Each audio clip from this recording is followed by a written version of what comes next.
এখন দেখবেন বাংলা 24 কানাডা ও Bangla television Canada আয়োজিত প্রবাস ভাবনায় সাম্প্রতিক বাংলাদেশ শীর্ষক সেমিনারের জন্য লিখিত স্নেহাশিস রায়ের প্রবন্ধ।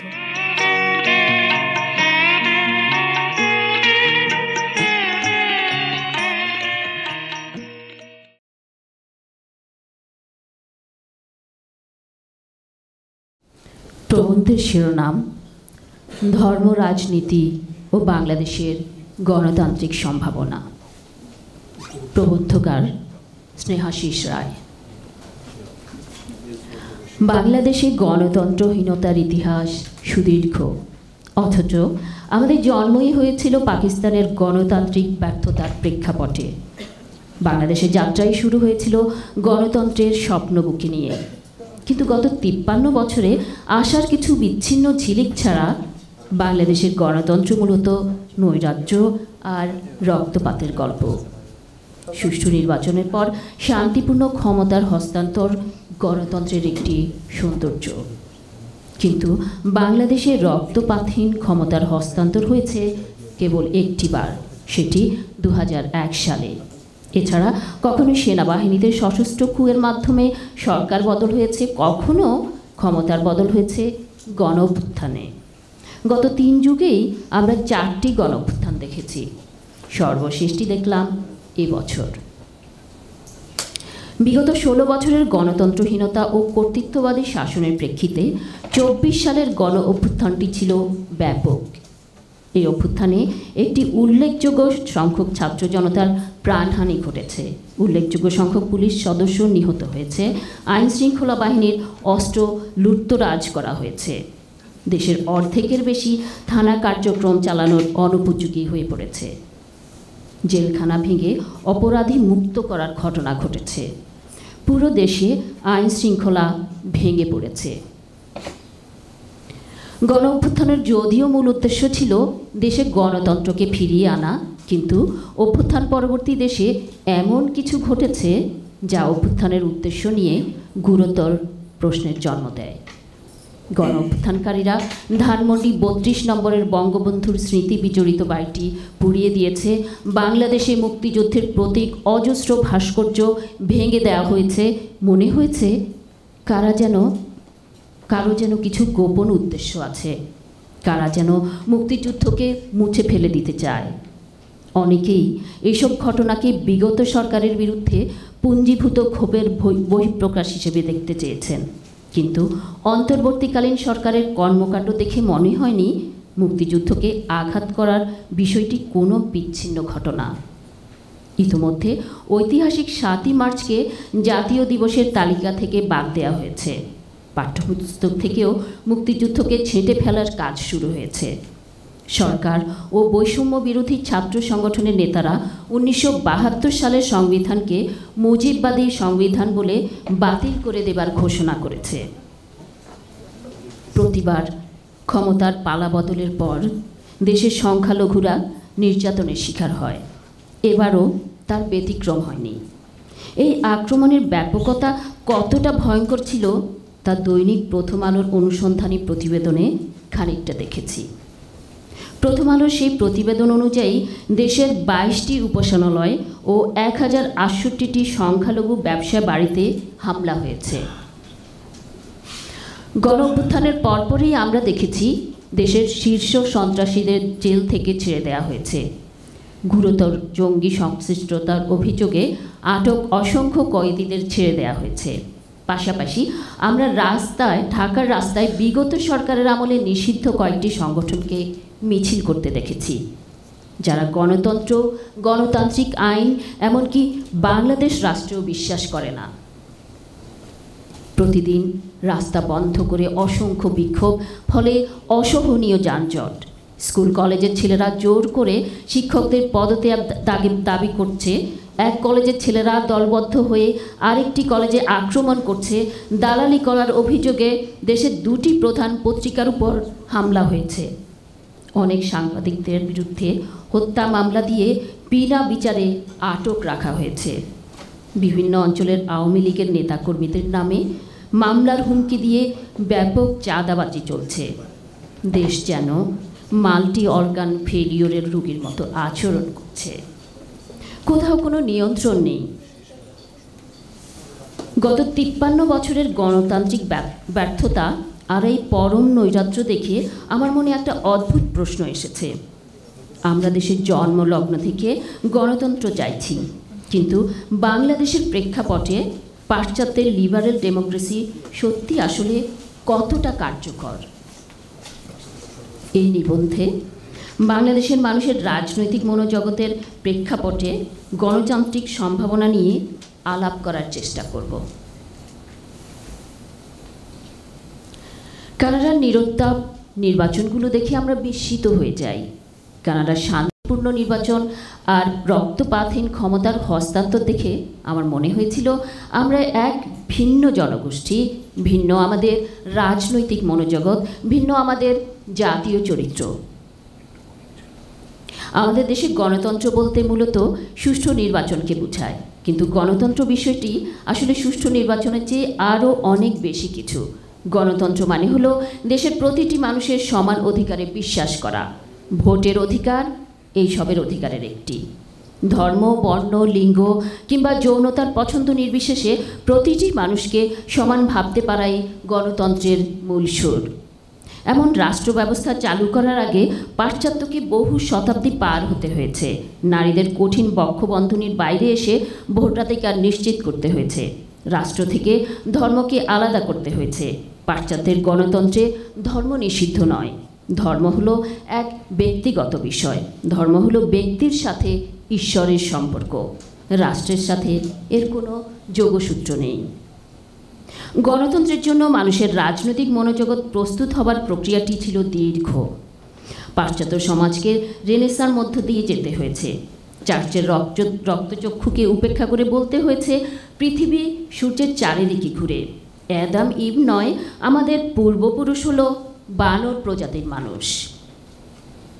পাশ্চাত্যকে বৈজ্ঞানিক বিপ্লবের মধ্য দিয়ে যেতে হয়েছে, কিন্তু বাংলাদেশে আমরা এমন একটি সমাজে গণতন্ত্র চাই যে সমাজ উল্লেখযোগ্য কোনো বুদ্ধিবৃত্তিক বিপ্লবের মধ্য দিয়ে যায়নি। আমাদের সমাজের অধিকাংশ মানুষই বৈজ্ঞানিক চিন্তাকে ঘৃণার চোখে দেখে। মানুষ নারী পুরুষের সমতায় বিশ্বাস করে না। গুরুতর অসহনশীল সমাজ চলে হাজার বছর আগের মূল্যবোধ আর সামাজিক রীতিনীতিতে। বাংলাদেশ যেন সম্মিলিতভাবে সিদ্ধান্ত নিয়েছে মানুষের সমতা ও বাক স্বাধীনতার বিষয়গুলো নির্ধারিত হবে সহস্র বছর আগের ধর্মীয় আইনের দ্বারা, আর নির্বাচন ব্যবস্থাটি হবে পাশ্চাত্যে তৈরি ছাপাখানার ছাপানো ব্যালটে। বাংলাদেশ পাশ্চাত্যের গণতন্ত্রের একটি ইসলামী সংস্করণ চায়।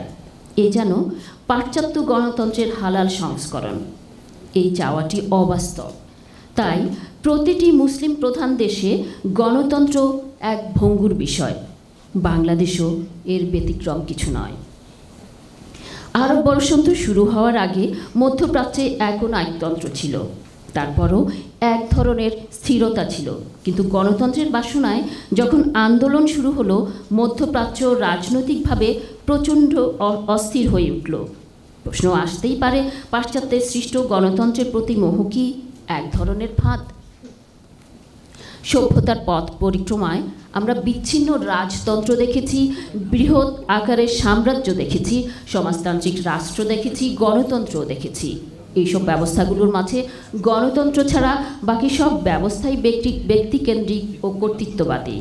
ব্যক্তি যদি অন্যায্য হয়ে ওঠে, রাজ্যও অন্যায্য হয়ে উঠবে।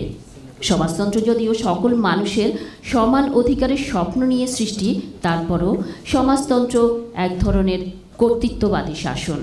কমিউনিস্ট পার্টির নেতারা যদি সুবিধাবাদী হয়ে ওঠেন, তবে সাধারণ মানুষের কি তাদের বদলে দেবার সুযোগ আছে?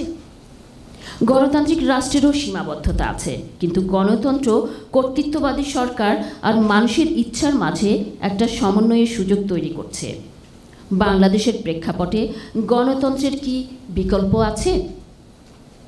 যদিও বাংলাদেশের মুক্তিযুদ্ধ সেকুলার রাজনীতির উপর ভিত্তি করেই গড়ে উঠেছিল, কিন্তু বাংলাদেশের মানুষ সত্যিকার অর্থে সেকুলার ডেমোক্রেসি চেয়েছিল কিনা তা নিয়ে গুরুতর সন্দেহ আছে।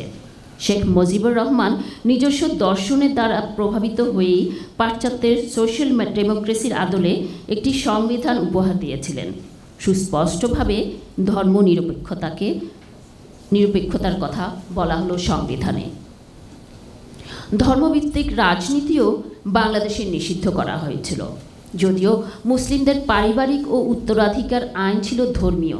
শেখ মুজিব সম্ভবত লিবারেল ডেমোক্রেসির একটি ভিত্তিপ্রস্তর স্থাপন করতে চেয়েছিলেন বাংলাদেশে, কিন্তু ২৪ বছর আগে ধর্মের ভিত্তিতে ভারত বিভাগের প্রেক্ষাপটে একটি সেকুলার ডেমোক্রেসির স্বপ্ন কিছুটা উচ্চাভিলাষী বটে।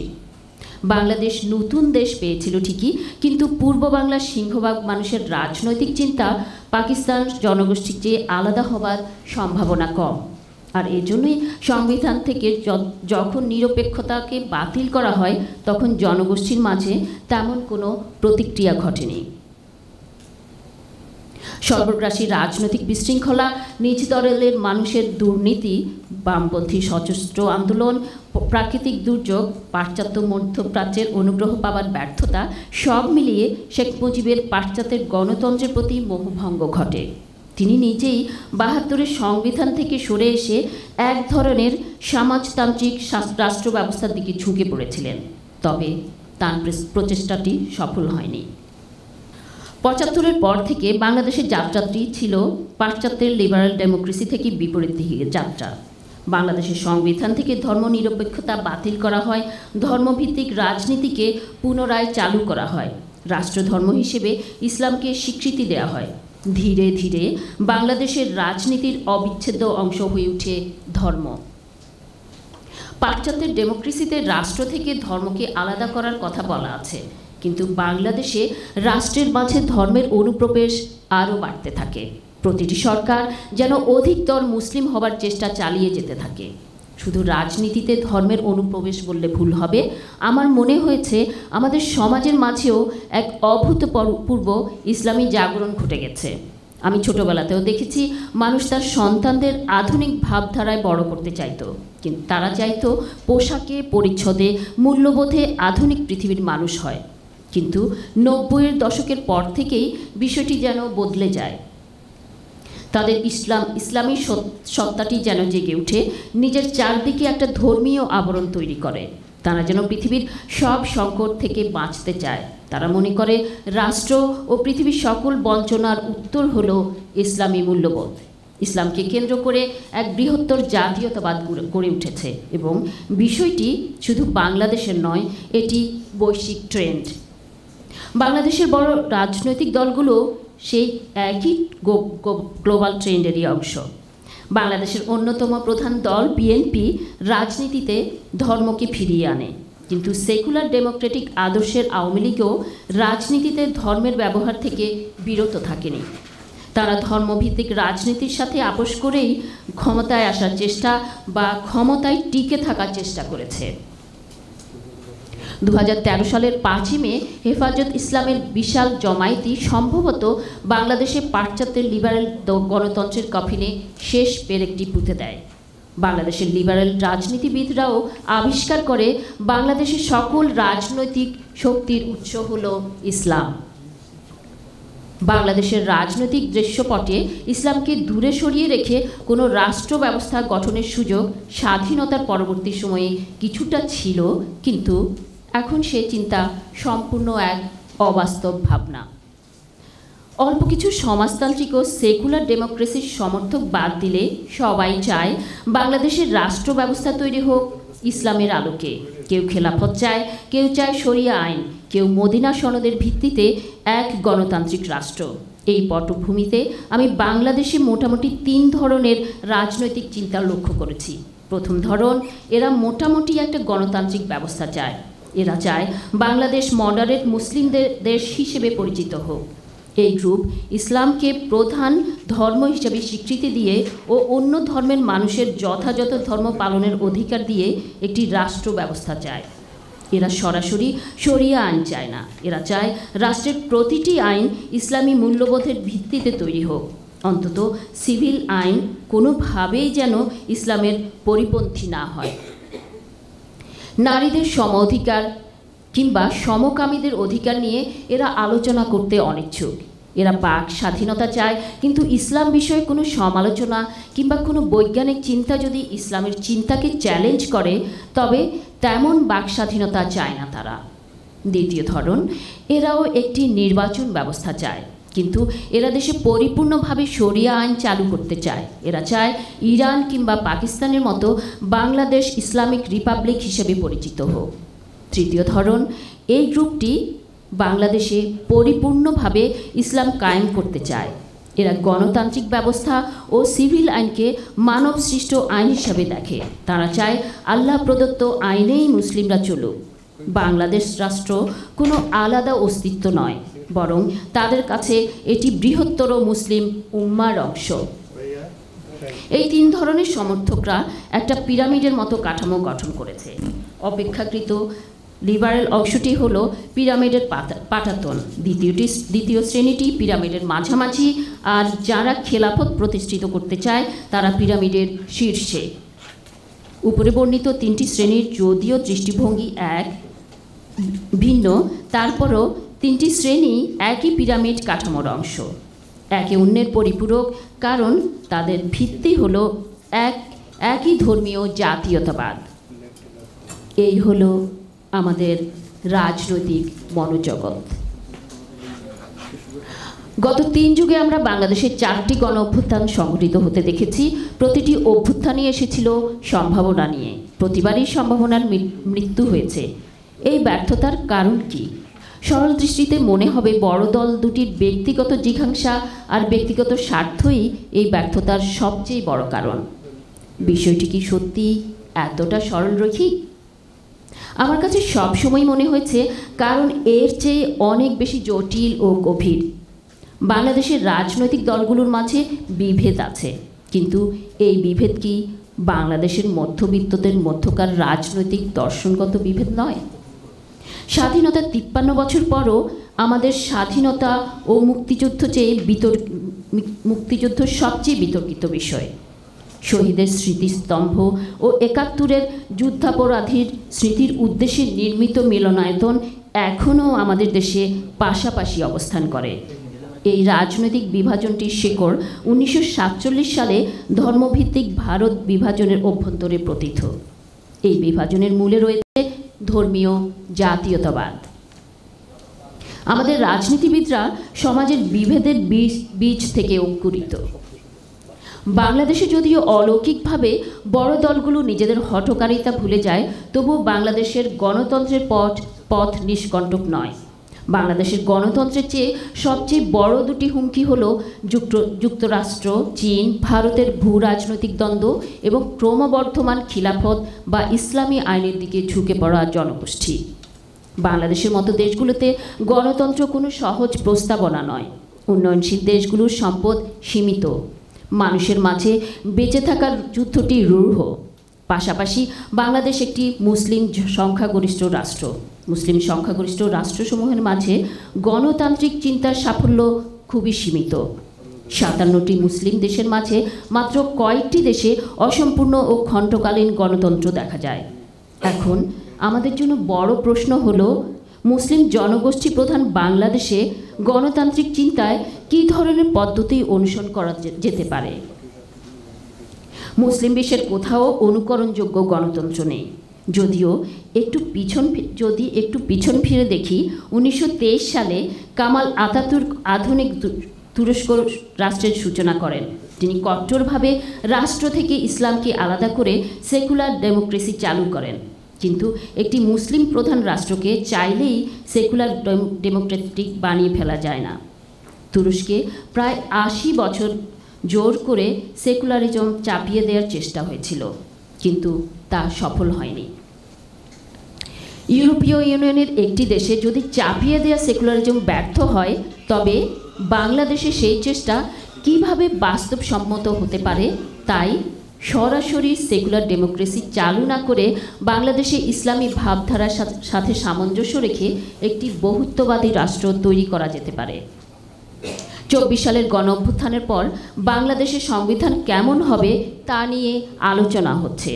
সরকারের একটি শক্তিশালী গ্রুপ সরাসরি 72-এর সংবিধানকে বাতিল করে দিতে চাইছে।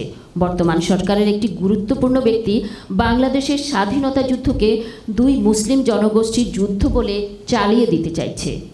ধারণা করা যায় বর্তমান সরকারের ওই প্রভাবশালী অংশটি দেশে ইসলামী মূল্যবোধের ভিত্তিতে এক ধরনের গণতন্ত্র চায়। তারা মনে করেন মদিনা সনদের ভিত্তিতেই একটি বহুত্ববাদী সমাজ গঠন করা সম্ভব। সেখানে প্রধান ধর্ম হিসেবে ইসলাম থাকবে, তবে অন্য ধর্মের মানুষদেরও ধর্ম পালন করার সুযোগ থাকবে। রাষ্ট্রের দুই ধরনের আইন থাকবে, যে বিষয়গুলো ইসলামী আইনে স্পষ্ট করে নির্দেশিত সেগুলো ইসলামী আইন দ্বারা পরিচালিত হবে। এছাড়া অন্যান্য বিষয়ে সিভিল আইন থাকতে পারে। এই দুই ধরনের আইন যদি সাংঘর্ষিক হয় তবে ইসলামী আইনকে অনুসরণ করতে হবে। এই ধরনের রাষ্ট্র ব্যবস্থায় কিছু গুরুত্বপূর্ণ প্রশ্ন অবশ্যই উঠবে, যেমন নারী ও পুরুষ কি রাষ্ট্রের চোখে সমান? তারা কি সমান উত্তরাধিকারের অধিকারী?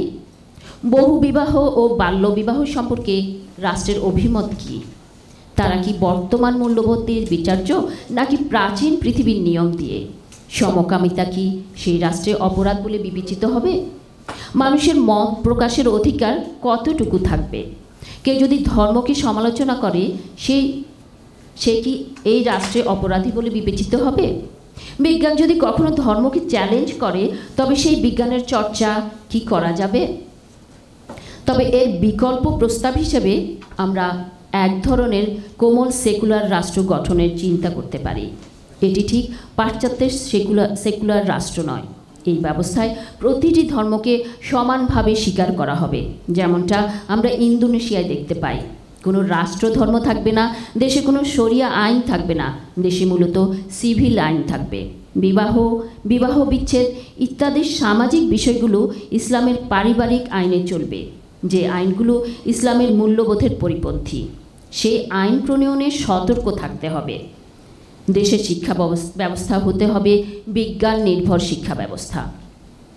ধর্মের সরাসরি মুখোমুখি না হয়ে যেসব বিষয় বর্তমান সময়ের মানুষদের মূল্যবোধের পরিপন্থী সেই সব বিষয়ের উপর আলোক ফেলতে হবে, যাতে অদূর ভবিষ্যতে মানুষ নিজেরাই বুঝতে পারে কোনটি যৌক্তিক আর কোনটি অন্যায্য। মোট কথা, পরিবর্তনগুলো দেশের মানুষের অন্তঃস্থল থেকে উঠে আসতে হবে। ইন্দোনেশিয়ার মতো প্রোগ্রেসিভ ইসলামী আন্দোলন এখানে খুব গুরুত্বপূর্ণ ভূমিকা পালন করতে পারে। বাস্তবতা হলো বাংলাদেশের রাজনীতির প্রধান নিয়ামক ধর্মকে রাজনীতিতে রেখে বহুত্ববাদী সমাজ গঠন কি সম্ভব? যখনই ধর্ম রাজনীতিতে প্রবেশ করবে তখনই ধর্মকে ব্যবহার করে ধর্মভীরু মানুষের কাছ থেকে রাজনৈতিক ফায়দা নেবার চেষ্টা করা হবে। তখনই তারা শিক্ষা ব্যবস্থাকে ধর্মীয়করণ করার চেষ্টা করবে। কট্টর থেকে কট্টরতর দাবি নিয়ে হাজির হবে এরা, যেমনটা বাংলাদেশে ঘটে চলছে। তবে বাংলাদেশের রাজনীতির একটি আশাব্যঞ্জক দিক হলো সেখানে বড় দুটি দলই মডারেট মুসলিম ভাবাদর্শের। এরা যদি যৌথভাবে অপেক্ষাকৃত উদার মানসিকতার গণতন্ত্রের প্রয়োজনীয়তা অনুভব করে তবেই কেবল বাংলাদেশে গণতান্ত্রিক সম্ভাবনা আছে।